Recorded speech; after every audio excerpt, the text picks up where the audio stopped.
On this President's Day, a little known story about George Washington and how he had his eye on, of all places, St. Augustine. That's right. Our Jessica Clark is on your side tonight. She always finds some history, getting the story straight from the man who discovered it in letters from George Washington himself.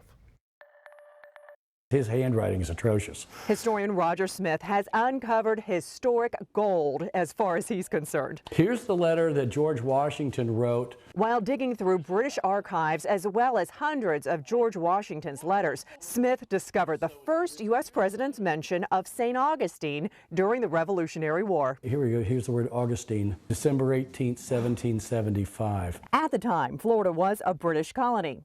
Most people don't know that now, but Washington certainly did. And because much of Florida was pro-British, it made it his enemy.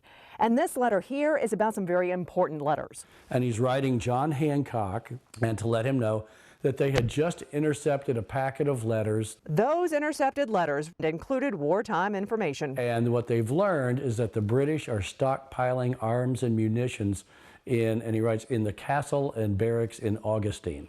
The castle, it's the fort in what is now downtown St. Augustine. He asked Congress for an army. An army. Some soldiers were from Georgia, all to attack those Brits in Florida in 1776.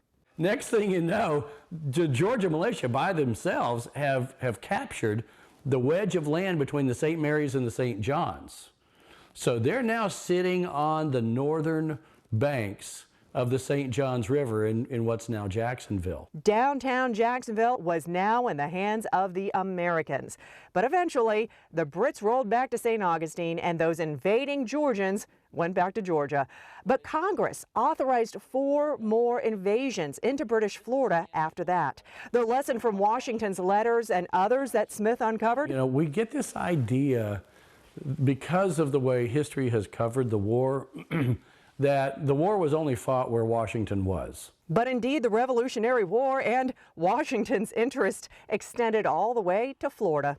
In St. Augustine, Jessica Clark, First Coast News on